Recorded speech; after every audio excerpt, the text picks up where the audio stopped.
Hello, welcome back to the Wrestling Newsroom. I'm your host, All Things Wrestling, and today we're going to be looking at all the WWE and TNA news of the last 3 days. We kick off where there was a Twitter account claiming to be five-star wrestling promoter Daniel Higgles that was stating that CM Punk accepted the promotion's $1 million offer to come out of retirement. It has been confirmed that the account is fake. The actual account tweeted, "I'm delighted to announce that CM Punk will participate in a 128-man tournament starting June 10th in Liverpool. Get your tickets now."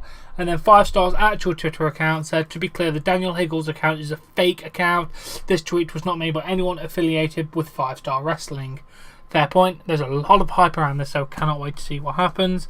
And then there's a very controversial story. Former WWE star Virgil sent out a following tweet about Jinder Mahal during the WWE Backlash pay-per-view. He said, "I swear I just saw Jinder Mahal get me a Slurpee at 7-Eleven. #Backlash. Obviously got a lot of criticism. Someone went, "At least he has a job. What are you doing these days, Virgil, besides pushing your cardboard box from alley to alley?" Someone else said, "Way to be racist, not the least bit funny." And then someone said, "Great job, Virgil. You managed to be racist, ignorant, and not funny at all. Not funny all at the same time. Congratulations." Seriously, Virgil, that is ignorant, racist, offensive, and everything wrong with the world. What is wrong with you, dude? Go and fuck yourself. That's my only statement towards Virgil there. Oh, and then a very sad news. WCPW, What Culture Pro Wrestling, has had to cancel its Loaded show. They've had to cancel their June 9th, June 16th, June 23rd, June 30th, July 14th, July 28th, August 4th, August 11th, August 18th shows. They will be giving refunds out for the tickets that have already been purchased for them events. All of the pay-per-views and World Cup dates are unaffected by this thing. This decision has been made because of the ad apocalypse on YouTube. Due to the monetization policy and now classifying wrestling as a non-advertiser friendly, it's no longer financially viable for WCPW to produce its own weekly free show to the quality that fans deserve. Here is an example. They put on their channel an Alberto El Patron versus Rey Mysterio match. It got $44 after receiving over 1.1 million views. That is a reduction of around about 98% of their revenue, and that would have been going towards Loaded. They have tried to campaign to get YouTube to reverse the decision about classing wrestling as an inappropriate content. Wrestling is not about violence, it's about scripted entertainment, amazing feats of athleticism, and most of all, storytelling. They want to thank all of the fans for continued support and hope they will have more positive news soon. There is petitions going around, like Change.org has one. I have signed it, so please get signing petitions or do something if you do want to support wrestling on YouTube. I'm in that market, but even if I wasn't, I'd still support What Culture because that's ridiculous. It's killing What Culture Pro Wrestling, and we do need that to survive. Come on, let's just do something positive. Best of luck with What Culture there. All of their dates, like I said, for pay-per-views and everything. Oh, just a quick update on their June 2nd event, if you do not know. It's now being called Fight Back. It's going to be a bigger show than it would have been if it was a live Loaded. It's still live. I will do my live reactions to it on a sad day. But yeah, there you go. Oh, let's move straight on. Several WWE superstars congratulated Jinder Mahal for winning the title. Heath Slater said anything can happen when given an opportunity. Titus O'Neil just said congratulations, Jinder Mahal, on your victory tonight, proving that anything is possible when your goal is made possible. Sheamus said, "Congratulations, Jinder. Enjoy this moment, fella, because you worked your arse off to get it. #well deserved. Nice extra. Wow, your new champion.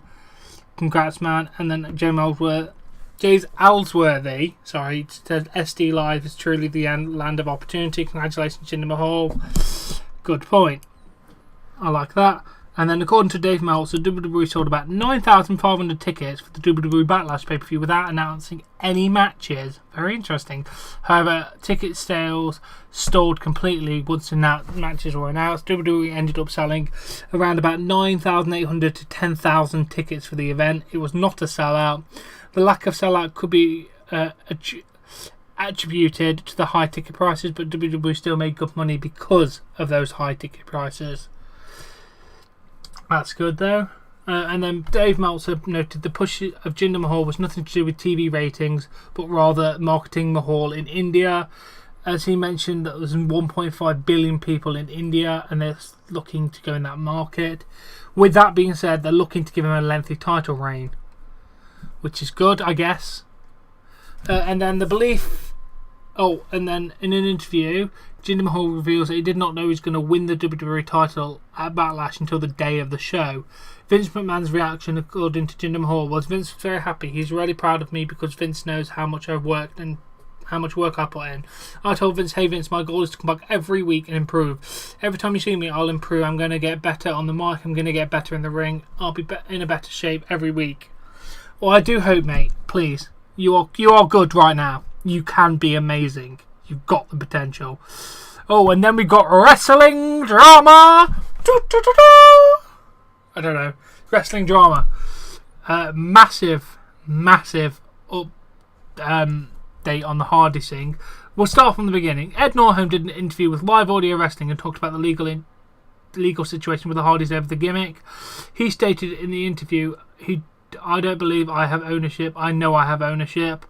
He basically said WWE does not want the gimmick and have no interest in them. He's been talking to them in the conversations and said they don't want it. Oh God, fly. That's where that started. And then Zeb Coulter said thank you for Ed Norholm clearing it up on Loud Radio.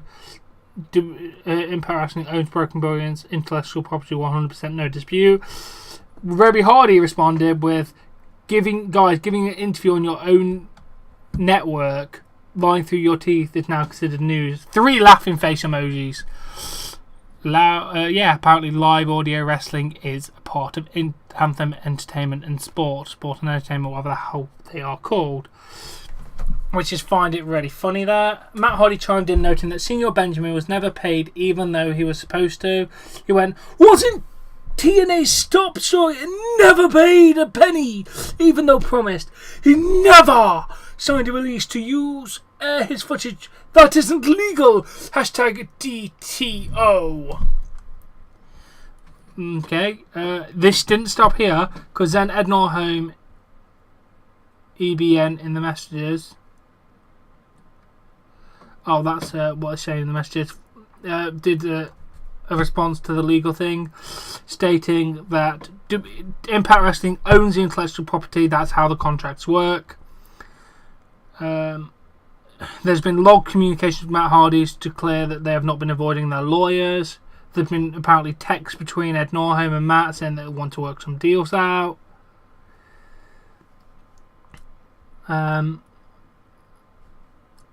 Yeah, that's basically the gist of that. And then after that, Reby Hardy was quick to respond to Ed Norholm's statement regarding the legal issue with Hardy, stating Ed Norholm showed apparent proof that WWE is not interested in using the broken gimmick. Here's what she wrote. Inaccurate, our attorney's bill say otherwise and I can act as a cute little log too. What are those trying to prove and to whom? Long story short, TNA tried to literally sales pitch to WWE hashtag broken gimmick, which isn't legally theirs. And they say, lols, yeah, no thanks. Anthem mad because WWE didn't fall for their offensive money grab. That type of business is right on par with Jeff Jarrett's gold scam.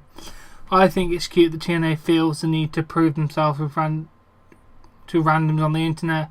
No, why we don't bother, because all is coming out in court, honey. For those attorney we hired back in March, where those logs. Oh, and you might want to try spamming dirt sheets with actual final versions of the contracts if you're going to break confidentiality. But hey, that's cool. Something else we can add to the link to fences. Thanks.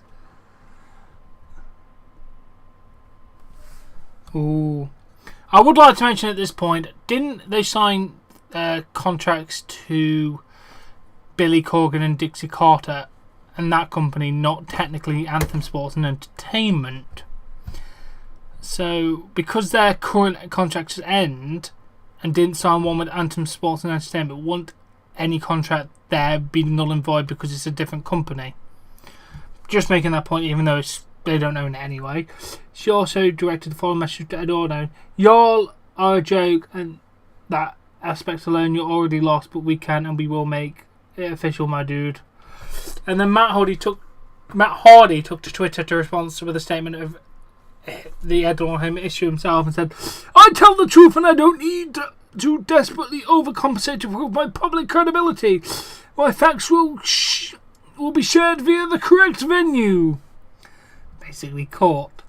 And then just a little bit more on this. WWE apparently isn't getting involved in the process. Doesn't want to set the precedent of buying gimmick concepts from someone else that they didn't create. With that being said, there's still apparent interest from WWE since they have not stopped Matt Hardy from doing the elite gesture on television. So we'll have to all see what goes on, but good luck to Rebby Hardy and Matt Hardy. Impact Wrestling, you can just fuck right off. And according to ProWrestlingSheet.com, WWE is planning to do a first ever Women's Money in the Bank match at next month's pay-per-view of the same name. Its announcement is reportedly planned to happen in the next few weeks. The Men's Money in the Bank match is going to take place, obviously, because they've announced it. And there's been talks about cancelling the upcoming NXT show in Manchester, England, due to the terrorist attack on Sunday night, I believe it was, at the Ariana Grande concert. Oh, please. God, this thing is just depressing me. All those innocent lives. They were children. They literally were children. This is what breaks my heart. Okay, let's just carry on. WWE issued a statement regarding the attack. WWE offers a heartfelt condolences to all those affected by the tragedy. We are working with local authorities on the appropriate course of action that relates to our event schedule for Tuesday, June 6th in the Manchester Arena. Well, please make it safe. Please. For everyone's sake. Okay, can we please move on? Triple H announced on Twitter that the upcoming women's tournament will be known as the Mae Young Classic, and tickets will go on sale Friday, this Friday, at 10 a.m. Eastern. He said, a tournament with the top female fans from around the world is the next stage of the women's evolution in WWE, July 13th, 14th from Full Sail. So we've got the confirmed dates, when it's going to happen as well. I like the name, Mae Young Classic. That's really good. Good job there. And WWE reportedly did the in-ring segment with Paula Heyman and Finn Balor on this week's Raw as a way to get fans to believe that Balor will win the fatal 5-way match at Extreme Rules. While it's possible there will be a swerve and Balor doesn't win, Lesnar has more dates than usual lined up and is expected that Balor will face Lesnar at some point. Even if Balor doesn't face Lesnar in July, the seed was planted on Raw for a match to take place whenever WWE decides to go through with it. Which is good. Sasha Banks is not expected to be in the Raw Women's title picture anytime soon, as the current plan is apparently for Banks to team up with the returning Cedric Alexander to take on Noam Dar and Alicia Fox in a mixed tag team match. Fuck off. Just fuck off with your shit ideas. That is the worst sounding idea ever. So I know I'm meant to be impartial, but fuck off. Sasha Banks went from feuding in Hell in the Cells and topping Raw main events and pay-per-view main events to this crap.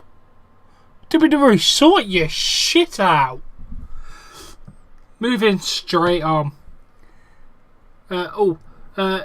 In an interview with ESPN, the new UK champion Pete Dunne revealed that Brock Lesnar is his dream opponent, and he explained why. It's a realism. The way he carries himself is 100% believable because he's real. That's someone who I'd love to get in the ring with someday. I don't think there's a possibility of it ever happening. I'd also love to wrestle William Regal one day. That would be so good! William Regal versus everybody would be so good. Yeah, that would be a pretty damn good match. But unfortunately, I think William Regal's a little bit past his prime now. He also commented on the critically acclaimed match with Tyler Bate to take over Chicago. I'm really glad I got to share that one with him. I had a big hand in training Tyler. I got him his first ever booking, which was against me in a tag match. I'm proud as I am of myself for being able to hold this WWE title. I'm incredibly proud of him as well. The two Brits on such a big show of this magnitude. On such a huge show of this magnitude. Well, good. I didn't know you actually trained him. Good job there, mate. He's fantastic.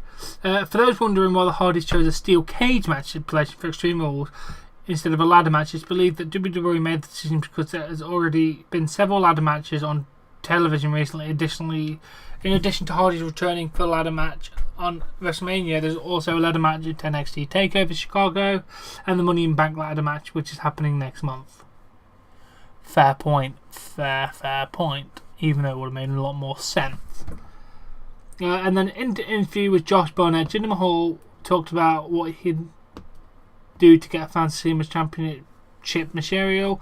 I see Randy and AJ Styles as opponents, but I'm hoping for Cena when he gets back from hiatus. I know some people don't see me as championship material. I haven't fully gotten their confidence. Beating someone like Cena would solidify me in their eyes as champion. Yes, it would. You've got my confidence in it as you as a champion, mate, but I'm not everybody, so let's hope you can. And then the last story I have, it's recently been reported by pwtorch.com. Mike Bennett and Maria were likely to head into WWE. In an update on the situation, it's believed that they are both signed and they were going to debut a few weeks ago, but plans changed. They're still expected to appear on television in the very near future. Well, I hope they do, because that would be amazing. And that has been the news. We had a racist. We had high school. We had wrestling drama. We had some good interviews, and we had a little bit of news. So that weren't bad. Now, as always, if you have enjoyed this video, please give it a like. Please support me on Patreon. Link in the description below. Subscribe to see more content, and I'll catch you later.